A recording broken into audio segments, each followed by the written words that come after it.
Hello મિત્રો, કેમ છો? મજામાં? તો મજામાં જશો તો તમારું સ્વાગત છે અમારા આજના નવા વ્લોગમાં. તો મિત્રો બધાને સવારના ગુડ મોર્નિંગ, જય દ્વારકાધીશ, મહાદેવ, જય માતાજી.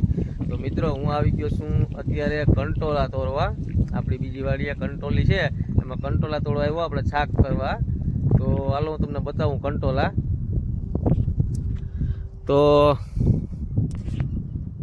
મિત્રો જો આ હે કંટોલી ને ઠેલી લઈને હું આવી ગયો છું કંટોલા લેવા. તો જો આ કંટોલા, આમાં પાંદડા આડા હોય ને ભાઈ, એ કંટોલા દેખાય નહીં. જો આવા કંટોલા છે.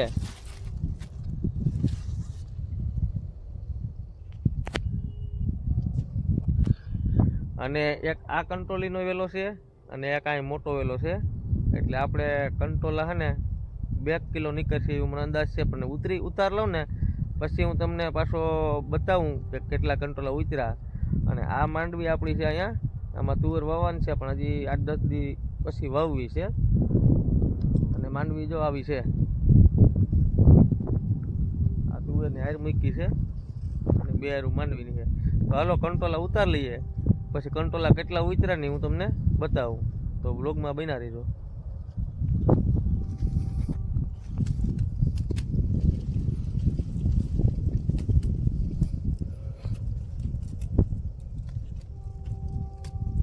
ને આપણે કંટ્રોલ ઉતારેલા ફૂલ છે ને માંગરી અડાડી જાય ને એટલે ખરી જાય, એટલે હે ને ખરાબ કંટ્રોલ ન થાય.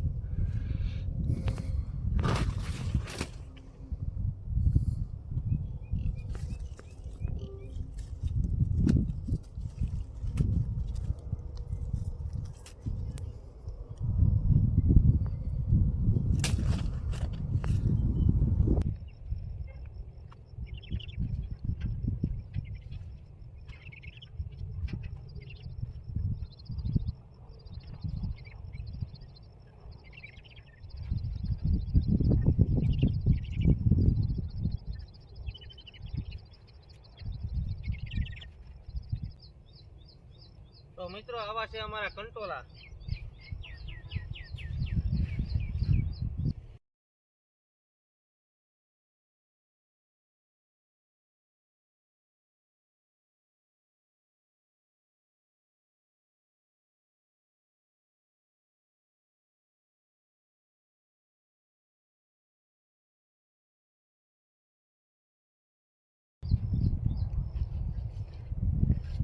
તો મિત્રો આવા છે અમારા કંટોલા.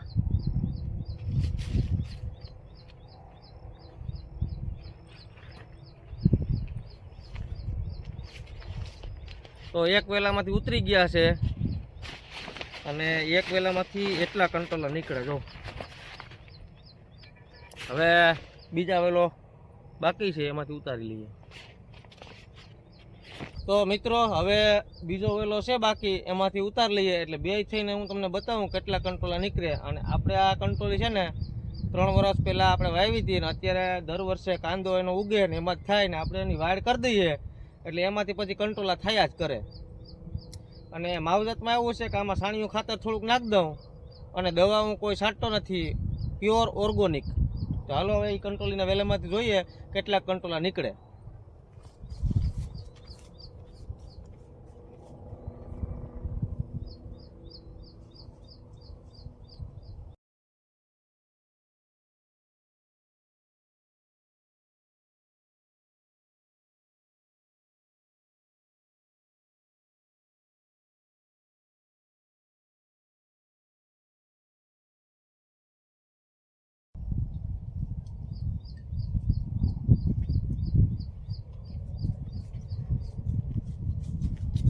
તો મિત્રો કંટોલીના વેલામાં કંટોલા ઉતારતા હોય ત્યારે એક ધ્યાન રાખવાનું, એમાં સાપ હોય તે હોય, કેમ કે ડૂસો હોય એટલે આપણે ખબર ન પડે.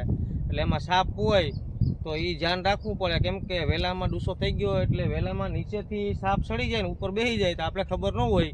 એટલે કંટોલીના વેલામાં ગોતતા હોય ત્યારે જરાક આમ હાથે હું ધ્યાન રાખવું કે એમને આમ હાથ આમથી આમ ન કરવો, એટલું ધ્યાન રાખવાનું, એટલે કે આપણી થોડીક સુરક્ષા રહે. એટલે હજી કંટ્રોલીના વેલામાં કંટ્રોલા ઉતરણ બાકી છે.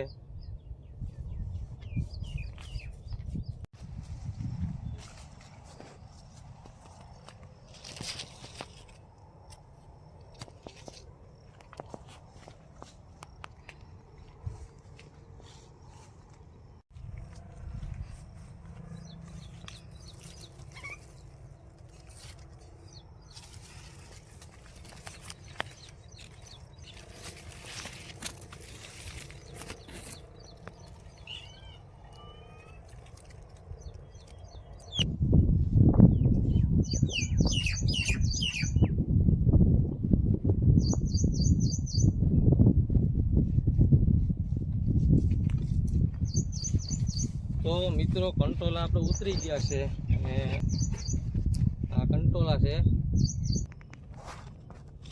અને આ કંટોલા સૌરાષ્ટ્રમાં ઘેડ પંથકમાં વાવેતરના થાય છે અને સારા એવા પૈસા મળે છે એમાં.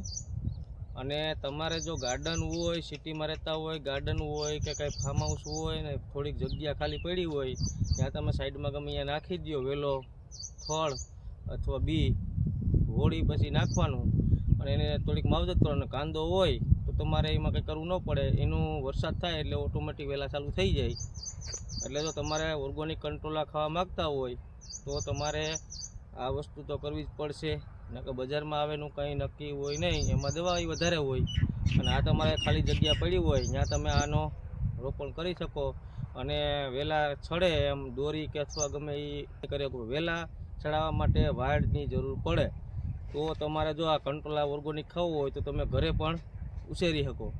અને આ કંટોલાના આ એક ને બે વેલા છે તો બે વેલામાંથી એટલા કંટોલા મળ્યા.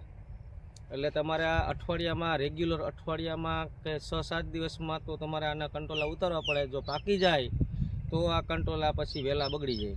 એટલે આ રીતના કંટોલા હોય એટલે ત્યારે એને ઉતારી લેવા પડે.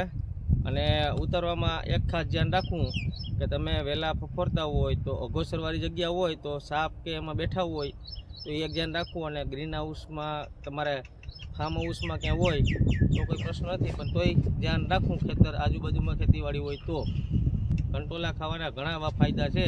અને તમે કંટોલાના શોખીન હોય, કંટોલાનું શાક ખાવાના શોખીન હોય તો કોમેન્ટમાં કહેજો કે અમે કંટોલાનું શાક ખાવાના શોખીન છે અને તમારે કંટોલા ખાવા માટે આ રીતના કરો એટલે તમારે આખું વરસ ઓર્ગોનિક કંટોલા ખાવા મળે. આખું વરસ મતલબ ચોમાસામાં ચાલુ થઈ જાય અને દિવાળી સુધી આ કંટોલા હાલે. પછી તમારી જે માવજત ઓર્ગોનિક કોઈ દવા મારો તો મારી શકાય, કોઈ રોગ આવ્યો હોય તો. પણ ઈયળની દવા ને કોઈ રાસાયણિક ખાતરને ન નાખવું જોઈએ તો આ તમને ઓર્ગોનિક ખાવા મળે.